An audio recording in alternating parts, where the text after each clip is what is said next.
ओढून त्याची डेट झाली असं वाटलं, पण आता नंतर काय मला माहित नाही. आपण त्याला साप पकडून त्याची माहिती घेऊ. उत्सुकता होती मला. आणि घर मालकांचं काय नावांना रवींद्र सूर्यवंशी म्हणून आहे. आणि मित्रांनो बंबामध्ये साप गेलाय. मला कळलं ना, बंब नेऊन साप जायला ठेवलाय, त्याच्यात घालून ठेवलाय, हे काय कळलं ना माझ्या सोबत. मला काय कळलं, बंब ठेवलाय काय केलंय इथं. बंब होतो ते असा आडवा आणि ओपन उघडवतो ते बरोबर. 1820 मंडातला व्हिडिओ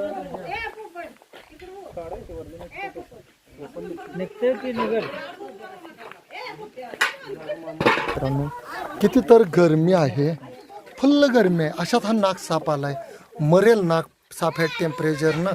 इतका भयानक असा मोठा नाग आहे.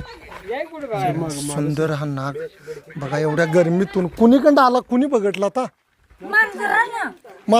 अरे आमची शेजारी ना. अरे देवा, माझ्या जवळची, अहो आमच्या जवळची आहे अर्चना. ओळख लक्ष्मामांची कन्या आहे. आमचं लहानपणी एका जाग्याला गेलं, बालपण, बरोबर ना ग? हां. आणि मित्रांनो, हा जो बंब आहे इथं नाग बाहेरनं वैतागलाय. तिकडे गवत आहे, मी दाखवण्याचा प्रयत्न केला. इथं हौद आणि सर्व असताना देखील या घरात साप आलेला आहे मित्रांनो. आणि असा बंबात साप येणं फार आहे. म्हणजे तो मांजराने डिवचल्यामुळे पळत आला आणि त्याच्यात घुसला. हा, बिडकुळे खात. मग नाग आहे केव्हा कळलं? फण काढल्यावर,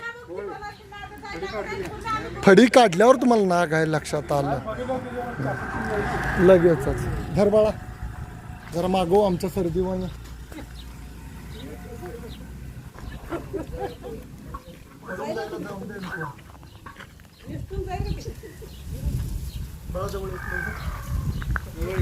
मला भ्या वाटतं.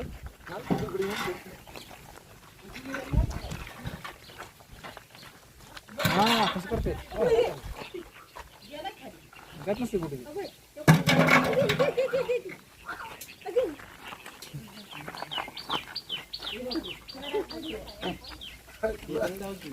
आजीला वाटलं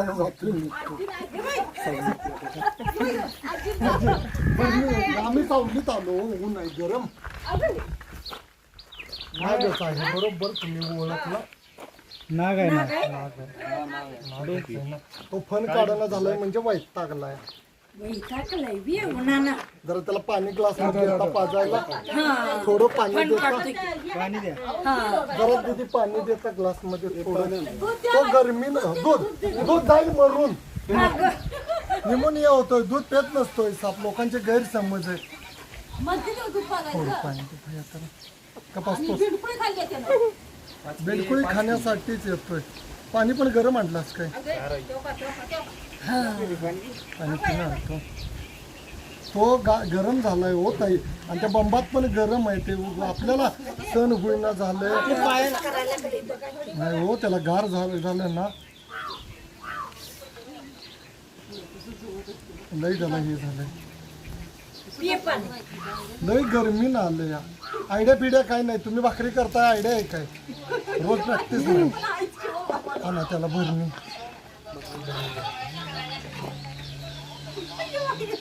आणि ते जरा कार हो नाही हो. गरमीनं सापांचा पण दोष नाही. आपल्याला नको झालाय जो.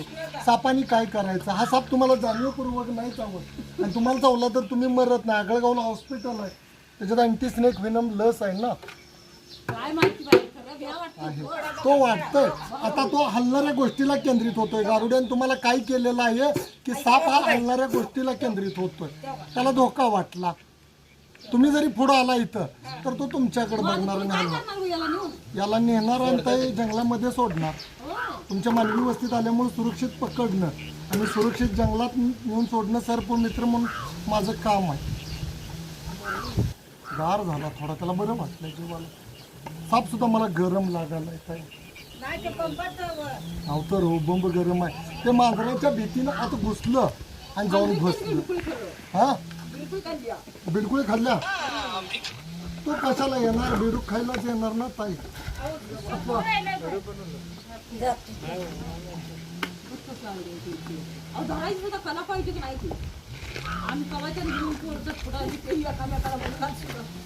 त्याला बहुत पाडाय पण ज्याच्या मध्ये न्यूरोटॉक्सिक असा हा जो नाग साप आहे तो मानवी व्यवस्थित आल्यामुळे सुरक्षित रेस्क्यू केलेला आहे. लंगरपेठ गाव येतं त्या सर्वांचं मी शतश अभिनंदन करतो. त्यांनी सुंदर असा जो नाग साप आहे वन्यजीव ज्याच्यामध्ये न्यूरोटॉक्सिक विष येते असा साप वाचवला त्याबद्दल त्यांचं शतश अभिनंदन. असा साप जरी मानवी व्यवस्थित येऊन कोणालाही चावला तर मित्रांनो अँटी स्नेक फिनम ही गव्हर्नमेंट हॉस्पिटलमध्ये लस आहे. तिथं गेल्यानंतर काहीही होत नाही.